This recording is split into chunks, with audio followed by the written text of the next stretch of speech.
My journey didn't kick off like I wanted it to. I was headed to Minneapolis for a Thursday-Friday convention. Back in the day, my wife Martha would take time off to create good memories before my trips. This time, though, she just gave me a quick goodbye kiss on her way to work. I'm Dennis Badger, 49-years-old man, been married to Martha for 24 years, and we've got 2 kids, Ross, who's 22, and Amelia, 20. I left for the airport around 3 p.m. for my 6 p.m. flight. I'm the type who gets to the airport super early to avoid any stress about missing my flight. Everything was smooth until a snowstorm in Minnesota delayed the incoming plane. We finally got on the plane, but about 30 minutes in, I realized we were turning around because of the storm. So back at the airport, I had to scramble to book another flight for the next morning. I managed to snag one of the last seats. I called my Minneapolis contact and my boss to let them know about the delay. When I tried calling Martha, though, she didn't answer. So last night didn't go as planned. It was past 8 p.m. when I got home, and the place was dark. Martha's car nowhere in sight. I figured she stayed late at work or went out to eat. With our youngest at college, the house has been feeling kind of empty. I left my bags in the car and went inside only to hear the TV on in the living room. Weird. That meant Martha must have been home after work because I remember the TV was off when I left in the morning. I turned it off and looked around. But Martha was nowhere. I called her cell and she picked up after a few rings. "Hi, honey," she said, recognizing my number. I asked her where she was, just a regular question, nothing nosy. "Where else, dum-dum? At home watching my soaps," she said, and I felt like I'd been doused with cold water. She asked about my flight, thinking I was at the hotel. I was confused and tired from the travel mess. I was looking forward to spending some extra time at home with her, but that call threw me off. Her lying to me hit me hard. Why would she need to lie if she was just working late or out with friends? I was so thrown off, I just told her I had to go and hung up. She called back right away, but I turned off my phone. I needed some space to figure things out. Alone on the couch, I was in a daze, trying to make sense of why Martha would lie. Maybe she's planning a surprise? I remembered how I spun a web of lies 4 years ago for our 20th anniversary cruise. I even roped in her boss and her parents to keep the secret. All those lies led to a great surprise, a cruise that started as a supposed weekend in Miami. But now, I couldn't think of any special occasion coming up. My birthday and our 25th anniversary were still 10 months away. A nagging thought kept creeping in, but I pushed it away. It couldn't be that. Not us. I decided to call our daughter Amelia, thinking she might know about any surprise Martha was planning. "Hey, Daddy, how are you?" Amelia answered cheerfully. I asked her if she knew anything about a surprise from Martha. Amelia seemed clueless. "No, Daddy, nothing at all. Why do you ask?" I tried to play it off, suggesting maybe Martha was planning something for my 50th birthday, which we had just celebrated a month ago. Amelia's response confirmed there was no surprise. Hanging up, I was back to square one. Why would Martha lie? Then it hit me. Maybe it's about her promotion. She'd been staying late at work a lot, aiming for that promotion. But she knew how I felt about our time together.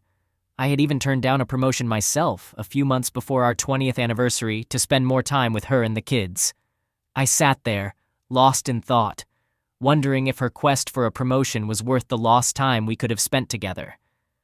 About 5 years ago, I had a big career opportunity, a chance to be the vice president of finance at my company. The job sounded great, but it came with a lot of travel to Chicago for meetings and plant tours across the country. I was excited at first, but Martha made me think twice. My would-be predecessor got divorced 2 years after he took that job. Rich, but alone and unhappy. Our kids still had a couple of years of high school left, and they needed us both. After a week of deep talks, I realized that my family was more important than any job. So I said no to the promotion. Lately, though, Martha's been gunning for her own promotion, and it's been tough. The kids are in college now, so it's different for her. Her job would mean some travel, but not enough to turn our lives upside down. We even thought we could coordinate our travel schedules. But the real issue was her overtime. She was always working late. She spent weekends at the office, and when she was home, she was too tired for anything. Even our love life took a hit. It's been weeks, maybe a month since we were intimate. So when Martha told me she was home watching TV, I thought maybe she just didn't want to hear me complain about her working late. I got it. I traveled too, and some overtime is okay. But I needed to know the truth. It was time to find out for myself. Grabbing my phone, I called Martha's direct line at T-Bolt Advertising, only to be greeted by Jake Turnbull, her colleague. I was caught off guard. Jake and Martha worked in different areas, so I hadn't expected him to answer her phone. But Jake's a straight shooter. He'd tell me if Martha was around. "Hi Jake, Dennis here," I said. Jake replied with a simple, "Hi Dennis, what's up?" His next words threw me for a loop. He thought Martha and I were on vacation. Vacation? That was news to me. I played it off like I'd hit the wrong speed dial and apologized for bothering him. Jake casually mentioned that Martha owed him lunch for covering her work and said she'd be back Monday. It was after 9 p.m. and he was still at work. So Martha wasn't at work, and she was supposedly off for the rest of the week. My mind started racing with worry and suspicion. Where could she be, and what was she up to? A horrible thought hit me, one I didn't want to entertain. Could Martha be with her sister, Olivia? Olivia and I had fallen out years ago. We used to be close, spending time together, looking after each other's kids, hosting family events, even vacationing together. But that all changed after one day when I came home with a terrible headache, took some Tylenol, and lay down on the couch. So, about half an hour after I laid down with my headache, Martha and her sister Olivia came back from their shopping trip. They were so caught up in their conversation they didn't even notice me lying there. I overheard them talking about some new guy at the grocery store. Olivia was boasting about an affair with him right there in her van. My wife seemed shocked, warning Olivia she could lose her husband over her cheating. Olivia just brushed it off, saying she was careful. Then they left to pick up the kids. I was stuck there, not sure what to do.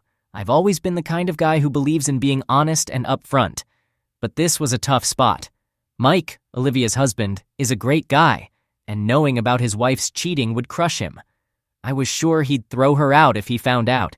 Did I really want to be the one to drop that bomb and ruin their marriage? Facing a moral dilemma, I was torn about how to handle the discovery of Olivia's infidelity.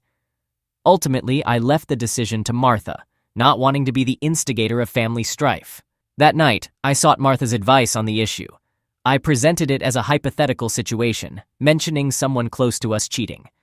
Martha's initial response was cautious, suggesting the response might depend on the circumstances. I then made the scenario more specific, hinting it was Mike, Martha's brother-in-law. Martha's reaction was immediate and fiery. She was ready to confront Olivia herself, but I took the responsibility upon myself, wanting to handle it with some discretion. I called Mike and broke the news, telling him about Olivia's betrayal. Mike's silence on the phone was heartbreaking. After confirming it was indeed Olivia, I expressed our support for him and his kids. Martha was visibly moved by my handling of the situation. She expressed her pride in me for having the courage to deliver such difficult news. We comforted each other, discussing the possibility of therapy for Olivia and Mike, though Martha seemed skeptical about its efficacy in this case. Our conversation was interrupted by an angry call from Olivia. She couldn't believe her sister had revealed her secret. I calmly explained that Martha and I believed in facing the truth. Olivia, now desperate and homeless, asked to stay with us, but we firmly refused, unwilling to offer shelter to someone who betrayed their spouse. Martha's resolute response to Olivia reinforced our united front. We ended the call with a clear message. Olivia was out of our lives. That night, as we went to sleep, there was a sense of closure and solidarity between us. We had made a tough but necessary decision, standing together against betrayal and deceit. The next morning was chaos. Martha's dad called early, and from the sound of it, he wasn't happy. Martha was in tears after the call. She turned to me asking, "What did you do, Dennis?" I reminded her that it was a joint decision. We had agreed that cheating warranted being cut off, and that extended to her sister Olivia. But Martha was upset because I had used Mike as an example of a cheater in our conversation, not Olivia. I pointed out the hypocrisy. Why was it okay for Olivia to cheat just because she was Martha's sister? I made it clear that I saw Olivia as a bad influence and didn't want her around our kids or in our home. 3 years have passed since then. Martha still met Olivia secretly, a topic we avoided at home. I wasn't surprised Martha visited her sister while I was away, even if she felt the need to hide it from me. My resentment towards Olivia had lessened, especially since Mike had moved on and was about to remarry. Olivia was no longer a concern to me, and I was just glad she wasn't around. But it was time for Martha and me to have a serious talk about it. Keeping this under wraps wasn't healthy for either of us. I believed Martha felt guilty for lying, And honestly, I didn't care about Olivia anymore. It was better to clear the air and move on. I was abruptly awakened on the couch, and I came to the realization that it had been nothing but a bad dream. In the dream, I was delivering a speech at a convention, and individuals in the audience began asserting that they had been involved in affairs with Martha. It was absurd, but it shook me. Wiping the drool off my face, I checked the time: midnight.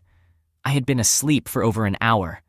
I wondered if Martha had come home while I was asleep. I got up and checked the bedroom, but there was no sign of her. Remembering she might be with her sister, I thought about calling, but then I realized I didn't have Olivia's number. That's when it hit me. I could use the Find My Phone app. We installed it last year when I lost my phone. I quickly pulled up the app, and to my surprise, it showed Martha's phone was at Mills Lake. That didn't make any sense. Olivia was broke. She couldn't afford a place at Mills Lake. Why would Martha be there? I was filled with a mix of confusion and concern, wondering what on earth was going on. So there I was, finding out that Martha's phone was at this super fancy place in Mills Lake. We're talking big bucks kind of estate, way pricier than our house. I pulled up Google Earth to get a closer look and saw her pin drop on this secluded estate, surrounded by a high stone wall. What was Martha doing in a millionaire's hideout? I had to find out. It was about an hour's drive, and I was determined to get some answers. The whole drive over, I was mentally kicking myself for not wanting to believe the worst about Martha. Why hadn't I checked her phone's GPS right away instead of making excuses for her? By the time I got to Mills Lake, I was a bundle of nerves, still hoping there was a simple, innocent explanation for all this. When I reached the area where Martha's phone was, I found this massive gate blocking the entrance to the estate. No way was I going to drive up and ring the bell asking for my wife. I had to be more discreet. Plus, parking my car by the road was too risky. It'd stick out like a sore thumb in this fancy neighborhood. I drove a little further and found a wooded trail where I could park without drawing attention.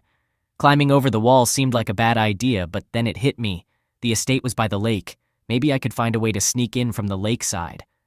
I found a pedestrian path leading to the lake, thinking this could be my way in. There I was, by the shore, trying to figure out which fancy mansion was the one where Martha's phone signal was coming from. I kept checking the GPS locator on my phone and finally pinpointed a large house with some lights still on upstairs. The first floor was dark, except for one window with its drapes open, spilling light outside. Finding a tree, I climbed up high enough to see inside. The first person I saw was Olivia, still attractive at 40, clad in a striking leather costume, her presence dominating the room. She was sipping champagne, looking out the window, seemingly at ease in this opulent setting. As I watched, a wealthy-looking older man in a white terrycloth robe around 60 appeared. He was a stranger to me, moving with an air of authority. Olivia's interaction with him suggested she had found herself a well-off companion. I wasn't surprised to see Olivia in such a scenario, but my heart sank at the thought of Martha being tangled in this world. The older man grew intimate with Olivia. I felt I should look away, but I was frozen, a silent observer to a world so alien to my beliefs. I've always seen love and sex as intertwined in a committed relationship. What unfolded before me was devoid of such sentiments. Despite my disdain for Olivia's choices, I felt a pang of pity for her. As I contemplated leaving, the scene shifted, and my gaze was drawn deeper into the room. There was Martha, looking disheveled and drunk, her robe carelessly open. A man, unknown to me, approached her, his intentions clear. Seeing Martha like this, my belief in our marriage crumbled. A chill of realization swept over me. The room then took on the air of a dark theatrical performance. 5 men in cloaks and masks encircled Martha, each engaging in a dance that was both mesmerizing and unsettling. They moved to a rhythm set by eerie, ominous music, each step a grotesque parody of intimacy. In this macabre ballet, one of the masked men caught my attention. His movements, oddly familiar, sent a shiver of fear down my spine. It was a disturbing moment of recognition in a sea of strangeness. Martha, lost in this bizarre spectacle, seemed a world away. Olivia, her sister, now stood watching, her leather attire making her look like the conductor of this surreal orchestra. Her keen eyes suggested she was privy to secrets hidden from plain view. I needed to know who these masked men were. especially the one whose movements haunted me. Despite an overwhelming urge to flee, I was compelled to uncover the truth. Heart racing, I crept closer and began recording with my phone. The lens captured Martha and Olivia, ensnared in this twisted scene, surrounded by the masked figures. It was like witnessing a dark secret drama meant for an elite hidden audience. Hidden in the shadows, I captured what I could, fighting an inner battle to intervene. But the idea of landing in jail for breaking and entering, or assault, quickly quashed that impulse. Yet, I remained a silent witness, my video the only evidence of this nightmarish reality. Once I had enough footage, I retreated, a ghost in the chaotic scene.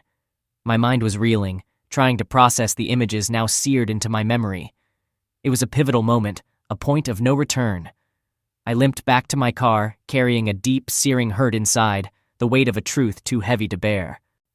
As I walked through the night back to my car, a whirlwind of emotions battled inside me.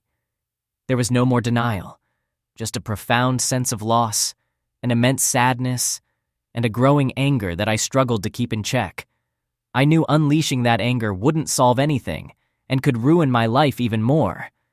I could have driven straight home, packed up, and left Martha right then and there. With no kids at home and living in a no-fault state, a divorce would be pretty straightforward. Just split everything down the middle and walk away. But I needed something more, a bit of payback for the betrayal. So I came up with a plan.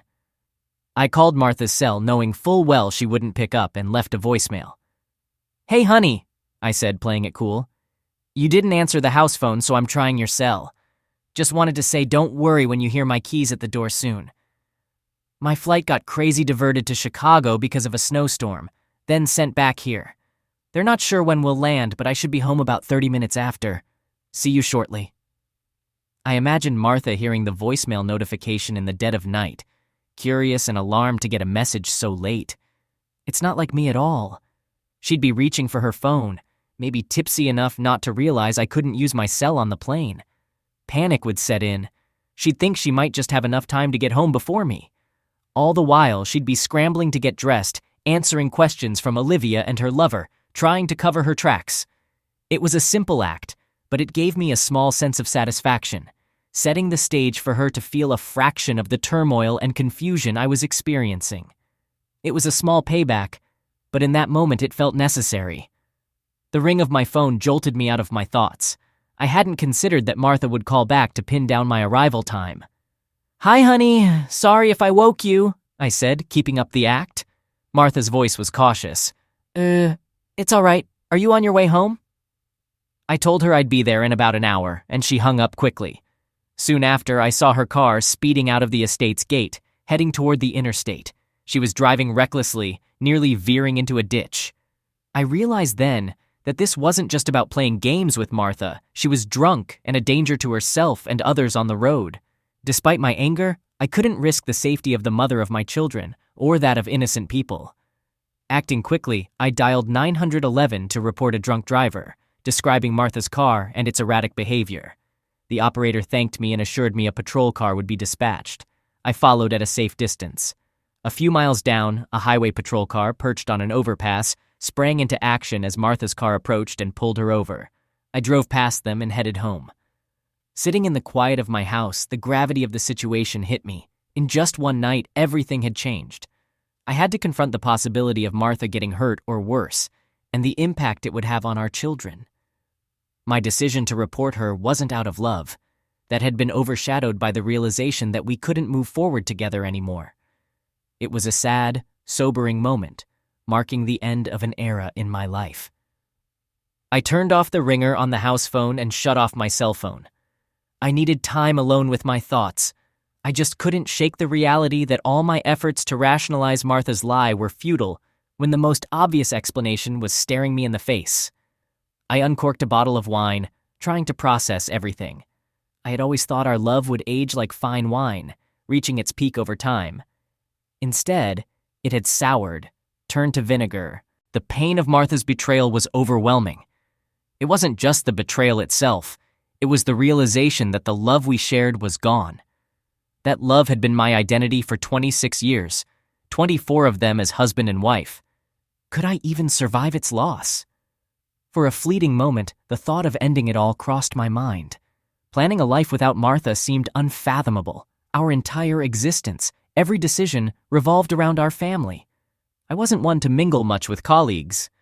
Aside from obligatory social events like the annual Christmas party, I always rushed home. In the last decade, I could count on one hand the times I went out with coworkers. But now, with the kids gone, it was supposed to be just Martha and me. And suddenly, it was just me, alone with my grief, with no one to love. Why did Martha do this? Why choose deception over a respectful end to our years together? When did her love for me stop? Was she just waiting for the kids to leave before ending things? I had seen our children's departure as a chance to focus more on Martha, on us, but she apparently saw it as an end. The image of that stranger with her kept playing in my mind. It was a stark reminder of how easily she betrayed our vows. We were dead as a couple, and all I had left was pain. But amidst the despair, that pain was a reminder of better times, of our children. I had to think about them, to hold on to something in the storm of loss and betrayal. In the depths of my despair that night, it was thoughts of my kids that pulled me through. My self-esteem was shattered, and I was trapped in a pit of grief. But the thought of Ross and Amelia, their futures, their marriages, their families, gave me something to cling to. It was a lifeline that sparked a bit of self-preservation within me. I realized I needed to leave, to get away from everything that was a reminder of my pain. I knew I would always cherish the memory of the Martha I loved, but that love was now tainted with the image of her betrayal. Staying wasn't an option. I had to get out of Dodge. Growing up in a modest family, I never needed much. The flashy stuff I owned now seemed meaningless. All I really needed were my clothes, my car, and my laptop. The more I thought about it, the clearer my path became. I would pack up and leave, disappear from the life that had been so cruelly shattered. Seeing Martha again would only reopen wounds that needed to heal. So I got up and began to pack. Clothes, a few personal belongings. It took just 30 minutes to gather my life into a few bags. I loaded everything into my car. It was almost 6 a.m. when I finished. Exhausted, I decided to take a nap in the car, confident Martha wouldn't be back from the drunk tank until mid-morning. This was it. The first step towards a new chapter, away from the pain and betrayal. The sound of my phone alarm at 9 a.m. pulled me from the deepest sleep I'd had in a while. I quickly arranged an emergency meeting with my lawyer, then took a shower. As I removed my wedding ring, a heavy sense of finality washed over me. I left it on the table beside my phone, a symbolic end to what had been. Before leaving, I felt the need to write a letter to Martha, not to reconcile, but to express the profound disappointment and betrayal I felt. In the letter, I was blunt. Martha, I should have seen this coming, seeing how your sister turned out. I'm leaving you. Your betrayal has hurt me more deeply than I thought possible. I'll always cherish the 24 years we had and our children, but I can't forgive this. My lawyer will be in touch about the divorce. I don't want to see or speak to you again. Dennis, P.S. Duck you. At the bank by 10 a.m., I settled our joint credit card debts and closed them. I withdrew half of our savings and CDs, leaving enough in our joint account to cover 2 months of mortgage and utilities. With a cashier's check for $250,000 in hand, I removed my name from the account. By noon, I was at my workplace, surprising my boss who wasn't expecting me back so soon. He was even more taken aback when I announced my resignation and intention to move away. Our relationship was unique. He became my boss after I declined a promotion, and we had grown closer after he went through his own divorce. I had confided in him the real reason I didn't take the promotion, making our dynamic more like partners than boss and employee. Now, as I sat in his office explaining my decision to leave, it felt like closing yet another chapter in my life. A life that was rapidly changing, taking me into an uncertain but necessary new beginning. My boss's offer was unexpected. "Listen, Dennis, I have a proposition for you," he said. "I'll accept your resignation, but instead of finalizing your termination, I have a job for you in our optics division in Tucson. It pays less, but you can find affordable living there." We agreed to the arrangement, and he promised to spread the word that I had quit. This way, I could start anew without drawing attention to my personal crisis. Next, I visited my lawyer. I was direct. I wanted a divorce from Martha. He would serve her the papers and arrange for her to have power of attorney to sell the house, her share of our assets. My lawyer, a family friend, initially suggested counseling, but it was clear that my mind was made up. By midnight, I planned to be far away, starting over. By late afternoon, I was on the road. Exhaustion hit around 8 p.m., and I checked into a modest motel. Using a new throwaway phone, I called Ross. "Hi, Ross. It's Dad," I said. He was puzzled by the unfamiliar number. "Save it. It's my new number," I told him. I then broke the news about catching Martha and my subsequent actions. There was a heavy silence when I explained that I had left Martha, cleared our accounts, resigned from my job, and was now heading south. Ross was shocked. "Does Amelia know?" he asked. I admitted she didn't. Everything had unfolded so quickly. He was the first to know. I promised to stay in touch, expressing my love before hanging up, overcome with fatigue and emotion. That night, at a simple motel, marked the first step in my journey of healing and moving forward, leaving behind a life that had once been everything to me. Calling Amelia was just as heart-wrenching as talking to Ross. Both of them were shocked to hear about their mother's actions. They remembered the turmoil caused by their Aunt Olivia's infidelity and couldn't fathom why their mother would follow the same path. Amelia, ever direct, asked, "I wonder how long she had been doing this, Daddy. How long was it that we weren't enough for her anymore?" I sighed. "It doesn't matter, honey. I just wish she had been honest with me and asked for a divorce before cheating. Now, the duration or the reasons don't change anything. What matters is that I loved her, trusted her with my life, and she betrayed that trust. That's all that matters now." Amelia's voice quivered. "Please don't talk like that, Daddy. Tell me you'll be okay." "I'm all right now. Very sad, but I'll get over it, especially if I can avoid contact with your mother," I reassured her. "I'll let you know where I'm settling down." Then she asked if she could come stay with me after her school year ended. Her question brought tears to my eyes. I promised her she would always be welcome to live with me. Despite the pain and the upheaval, that phone call reaffirmed the enduring bond with my children, a silver lining in a dark cloud. Adjusting to life in Tucson was a mix of new beginnings and lingering ties to my past. The optics division was small, with about 30 employees, and the atmosphere was more familial than corporate. The team welcomed me warmly, and I quickly felt a part of the community. Within a month, I found myself settling into a nice condo, a fresh start in a new place. Nevertheless, moving on from my history with Martha proved to be a complex endeavor. My lawyer informed me that Martha was contesting the divorce, indicating her unwillingness to end our marriage, even if it meant potential financial ruin for both of us. Annoyed by this, I instructed my attorney to halt the divorce proceedings. I wanted to make it clear to Martha that I desired no further involvement with her, putting an acrimonious end to our years together. The situation involving my children was also fraught with complications. Amelia shared Martha's erratic reactions when she mentioned she'd be staying with me over the summer. Martha's behavior had become unpredictable, leading Amelia to dodge her calls for days. Ross faced similar challenges when he decided to split his summer between us. Despite my earnest wish to move forward, the children frequently updated me about Martha, making it difficult to completely sever the emotional ties. Surprisingly, I learned from my children that Martha was suffering from depression, much like I had been.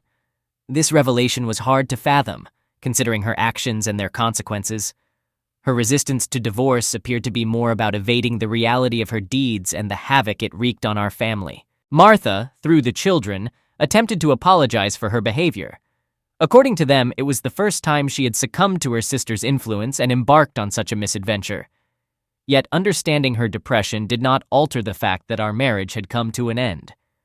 It was a peculiar kind of closure, recognizing that while I was crafting a new life in Tucson, Martha was grappling with the fallout of her decisions. The irony of life's unexpected twists, leaving us to navigate the aftermath as best we can, was not lost on me. However, the revelation that Martha had apologized for her actions, albeit indirectly through the kids, didn't significantly change my perspective. She had admitted to them about her deliberate betrayal, her profound shame, and the guilt that plagued her. On the night I left the voicemail, she had been with her fling, using alcohol to mask her shame and remorse. Martha seemed to hold on to the hope that expressing enough regret and professing her love might lead to reconciliation. This message was relayed to me by the kids, who understandably harbored aspirations of our reunion. Nevertheless, I couldn't bring myself to entertain the idea of speaking with her. The emotional and physical distance that had grown between us was insurmountable. The children found themselves in a difficult position, forced to choose between visiting her or me. Martha, in her desperation to locate me, persistently prodded them for information. Despite their reluctance, she somehow managed to uncover my whereabouts in Tucson nearly 3 years after I had left. One day, as I left work, I noticed her lurking near my office, leaving me baffled. I hadn't disclosed my living arrangements to the kids, so how did she manage to find me? Her determination to meet face to face was evident, but instead of changing my mind, her presence only reinforced my resolve. I had no desire to rekindle any connection with Martha, and I needed to make that unmistakably clear. Our paths had diverged, and there was no turning back. Quick thinking prompted me to slip out of the office via a side door, avoiding Martha's notice. I called up Louisa, a colleague and friend, and together we devised a plan to handle the situation. I intentionally allowed Martha to spot me so she would follow, leading her on a brief tour of the town before returning home. True to expectations, Martha was hot on my heels. I reached my condo, where Louisa, playing her role to perfection, was waiting with her toddler. Moments after I entered, Martha rang the doorbell, and Louisa answered, holding the toddler in her arms. I could see the shock on Martha's face when I appeared, cradling Louisa's daughter as if she were my own. Louisa played along brilliantly, instructing me to tend to our daughter. Facing Martha, I feigned surprise, thanking her for her betrayal and claiming it had led me to a better life here with my beautiful mistress and new family. Tears streamed down Martha's face as she whispered her apologies, expressing her remorse for her actions and declaring her enduring love. Despite the emotional weight of her words, I remained resolute in closing this chapter. I assured her that it was all water under the bridge and wished her a happy life, all the while looking at Tamarita, who was beaming in my arms. As Martha left, overwhelmed by her emotions, I closed the door and allowed myself a moment to release my own pent-up feelings. Louisa, recognizing the end of the charade, announced that she'd inform her husband, Horatio, that she and Tamarita would be heading home soon. With gratitude, I thanked Louisa for her assistance and extended an invitation for her family to join us for a barbecue on Saturday. It was a small comfort, but the act with Louisa had helped me bring closure to a painful chapter with Martha. Now I could genuinely start moving forward, free from the lingering ghosts of the past. Final update. Martha signing the divorce papers marked a significant moment in my journey of moving forward. It brought relief by providing legal closure to a chapter in my life that had been filled with pain and turmoil. I am indeed making progress, though I'm doing it at my own pace.